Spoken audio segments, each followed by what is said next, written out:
We do have a little bit of a difference, by the way, in the builds, and I'd say a little bit. It's actually a good bit of It's a difference. really fast third from Serral. It's a really fast third, and Reynor not only going for a fast layer, but is using the extra gas that he skipped Zergling's speed with to go for that super fast layer. So he is going to be playing this a little bit more aggressively. He's not actually starting up an evolution chamber wall or anything. Actually, he just threw that in the evolution chamber. No. He's going for the Spire. He's skipping Roach speed right now. This is a fake out. And it looks like he's not totally skipping Roach speed. He's just going to actually delay it for a bit. But the Muta is going to try and catch Serral off guard. So Serral, he's going to realize the Mutas are here almost immediately. Nice timing of that Overseer running on in for Serral. And Serral's going to have time to start up his Spore Crawlers now. Yep, he immediately gets the, or he's got the Hydralisk Den going up behind this too. So Reynor's not really thinking about committing to this like in a crazy way. I mean, Reynor is just playing crazy tech heavy right now.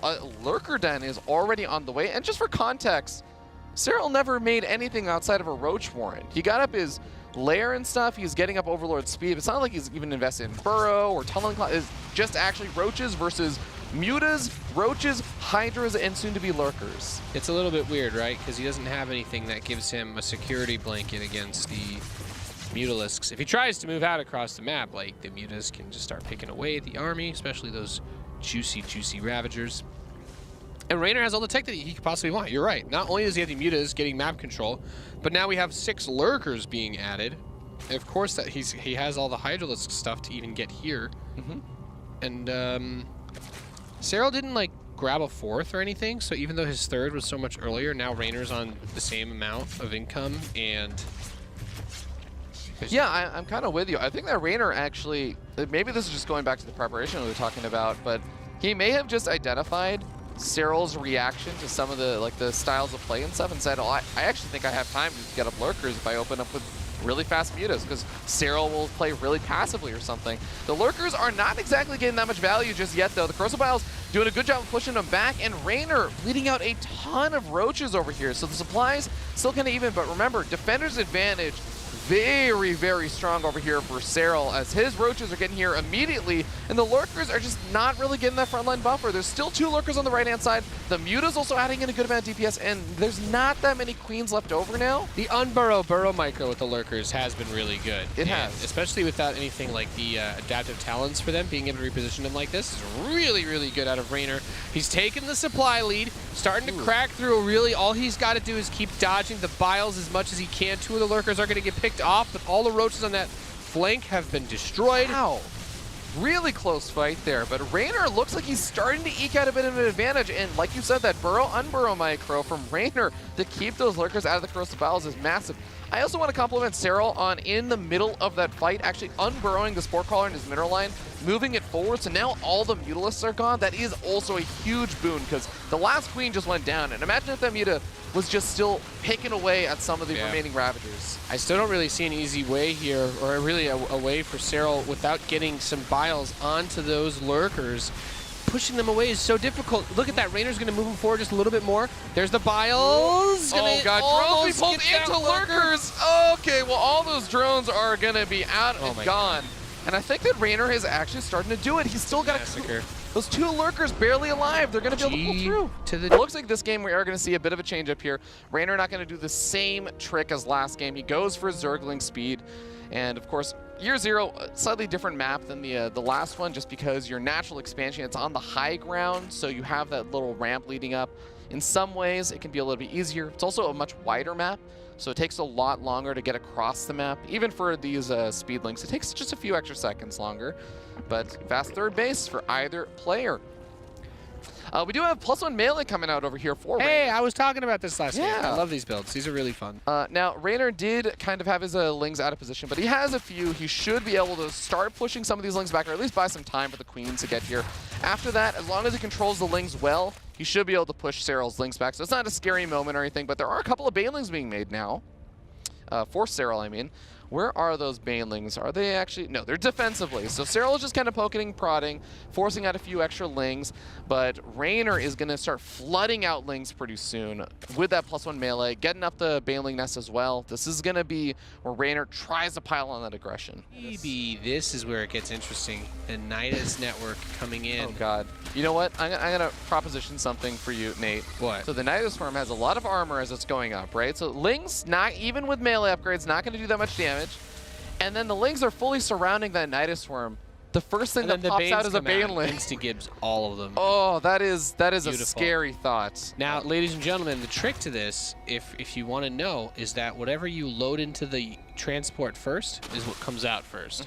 So if you put all the banelings into the Nidus before you put the roaches in, the banelings will be the first units to pop out. You've got 20 lings surrounding a Nidus worm, and it makes clearing them out so much easier. Pulling back some of the lurkers. These, again, are the critical part of the defense for Reynor to keep his bases alive. And remember, while Serral's taking a 4th base now, he was sitting on 3 bases for most of this. So this, even though Reynor lost a base, it's not the end of the world. It obviously wasn't good, and he's playing a style that you really need to just have a lot more units, a better economy to actually try and make this roundabout hit-and-run style work. But I gotta say, though, he's doing a good job. Based on the last game, I am really shocked to see this composition out of Reynor.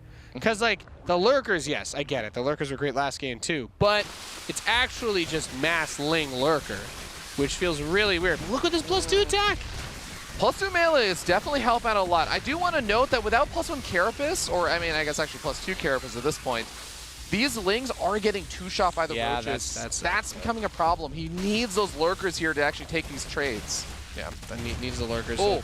The lings grab the roaches, hold them in position, and that's okay. Now you can really see the value of the lurkers coming out. That's such a good composition that complements each other.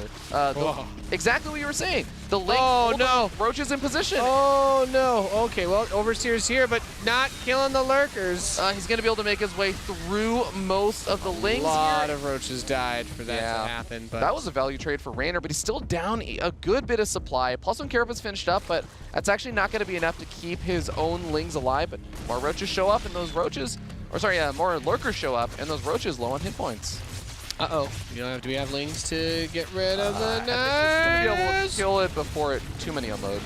Yeah. Okay. Because none of the queens are coming out in these Nidus runs, right? So there's no fear of immediate transfuses. Yeah, it's kind of, oh god, the Nidus it still terrifies me. He's making banelings. I like this. Units come out so fast.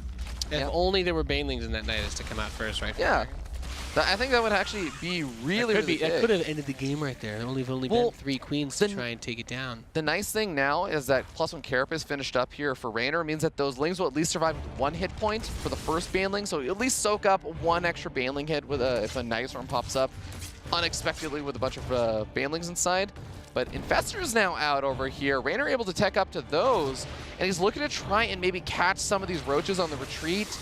It doesn't look like it's a small enough army for him to catch it, and he still needs those lurkers to try and take straight-up fights right now. Yeah, we do have adaptive talents, though. And for those of you who don't know, that is the meme upgrade that basically makes the lurkers insta-burrow. Yeah, what do you think about the Vipers? I mean, the Vipers can pull out those lurkers from underground. Vipers are always good. Blinding Cloud Orb Duct, very strong against this unit composition. That could be the big difference maker that Serral needs to try and finally push through some of these defended choke points by the lurkers. Reynor and Serral are like the 2 guys that are going to save ZVZ, man. Because this matchup oftentimes ends up being just players butting head with the same units over and over, but these guys have given us a very dynamic series so far.